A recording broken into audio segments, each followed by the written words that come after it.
എംടിയുടെ വാക്കുകൾ മുന്നറിയിപ്പായി കാണണമെന്ന് പ്രതിപക്ഷ നേതാവ് വി.ഡി. സതീശൻ. ബംഗാളിൽ മഹാശ്വേതാദേവിയും ഇതേ മുന്നറിയിപ്പ് നൽകിയിരുന്നു. സ്തുതിപാഠകരാണ് പാർട്ടിയിൽ ഇപ്പോഴുള്ളത്. സിപിഎം ജീർണതയുടെ പാതയിലാണെന്നും സതീശൻ കുറ്റപ്പെടുത്തി. സൂര്യനാണ്, ചന്ദ്രനാണ്, കഴുകനാണ്, കുന്തമാണ്, കുറച്ചക്കരമാണെന്നൊക്കെ പറയുന്നുണ്ടല്ലോ മന്ത്രിമാരും നേതാക്കന്മാരും. ദൈവത്തിന്റെ വരദാനമാണെന്ന് പറഞ്ഞു.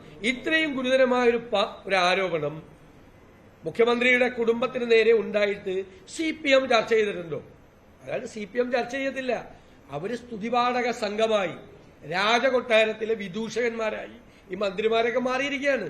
CPMന്റെ ജീർണതയുടെ കാലഘട്ടം ആരംഭിച്ചിരിക്കുകയാണ്. ഞങ്ങൾ നേരത്തെ പറഞ്ഞപ്പോൾ ആരും അത് വിശ്വസിച്ചില്ല. CPM ജീർണതയിലാണ്.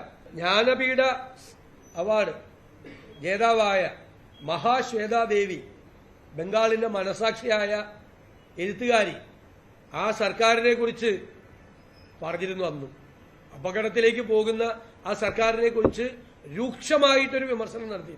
നിങ്ങൾക്ക് ഓർമ്മയുണ്ടാവും.